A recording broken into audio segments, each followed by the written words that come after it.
Dupengda was incredibly kind and they sent me the Sabine lightsaber scene in the Ahsoka series.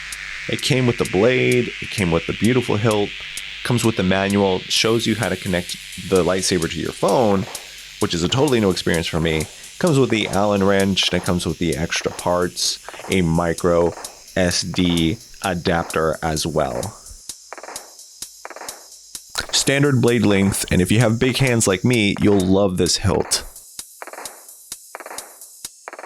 Comes with the charging cable too. Make sure you charge it before you use it. To turn it on, you hold down the button until you hear the voice. If you hold down the button for 1 second, it's gonna adjust the volume. And if you hold it for 2 seconds or 3 seconds, you will be able to adjust the font style and ignition style, etc.